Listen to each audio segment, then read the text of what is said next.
TCM.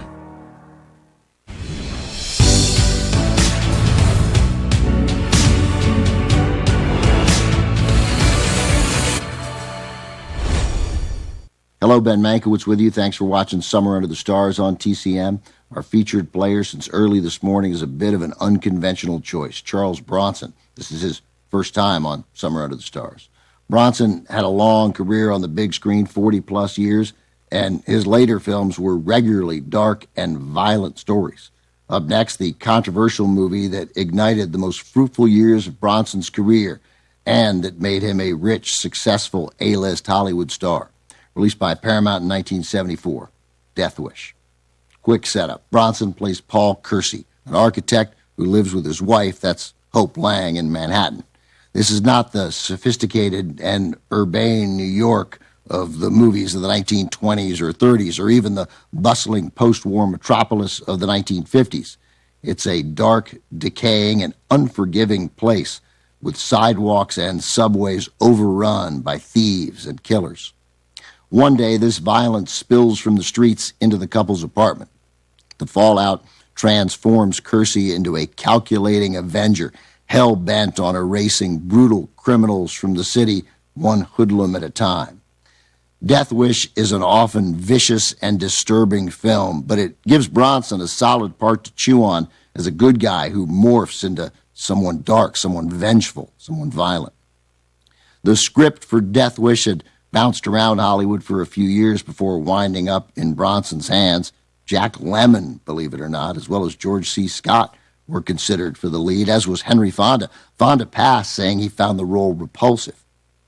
British director Michael Winner mentioned Death Wish to Bronson as the two men finished shooting their third of 6 movies together, The Stone Killer. Winner told the actor he had a script that nobody seemed interested in about a man who goes out and shoots muggers. Charlie said, "I'd like to do it." Winner couldn't believe it. "What?" He said, "You mean you want to do this movie?" And Bronson responded, "No, I'd like to shoot muggers." We quoted Winner on Bronson in the intro for our last film, Chatto's Land, but I think his words bear repeating here. He knew what Bronson represented, and he knew, like John Wayne, that Bronson was an underrated actor. "The key to Bronson is the repressed fury," said Winner, "the constant feeling that if you don't watch the screen every minute, you'll miss the eruption." But coupled with the intense masculine dynamism, Winner continued, there's also a great tenderness in Bronson. Cast here also includes Vincent Gardenia, plus a couple of young and recognizable bit players, Jeff Goldblum in his screen debut as a sadistic creep, and Christopher Guest in a crucial moment as a New York cop. From 1974, Death Wish.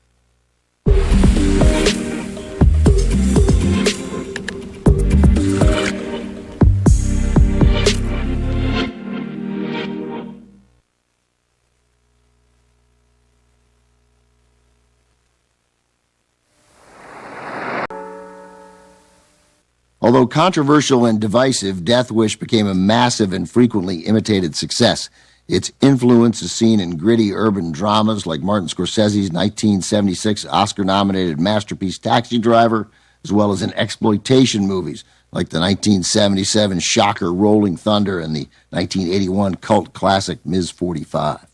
Death Wish finally made Charles Bronson into a bankable star in the United States, and he consistently top-lined movies for the next 2 decades. In 1980, Cannon Films secured the rights to make a sequel, Death Wish 2, released in 1982. Bronson insisted Cannon hire the original film's director, Michael Winner. It became another hit and sparked a long partnership between Bronson and Cannon. Bronson became one of the first stars to take note of the emerging home video market, and he demanded additional compensation.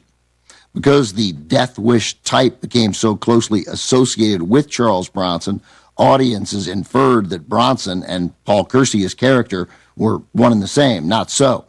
Bronson's second wife, actress Jill Ireland, who was married to him until her death in 1990, called her husband vulnerable and tender. Michael Winner, Death Wish director, used that same word, tender, to describe Bronson as well. Bronson, for his part, acknowledged that he had a little bit of the character in him. "I have a temper," he admitted. I am not a Casper milquetoast, but most of the time I'm mild. I can afford to be because I don't have the fears that most men have about masculinity or macho-ness. Coming up, Charles Bronson is recruited for a team of military misfits sent on a suicide mission to wipe out Nazis. From 1967, the all-star war movie The Dirty Dozen is next as Summer Under the Stars with Charles Bronson continues on Turner Classic Movies. Next on TCM, The Dirty Dozen, then Guns of Diablo, and later, The Barretts of Wimpole Street. All roads lead to Jennifer Jones tonight.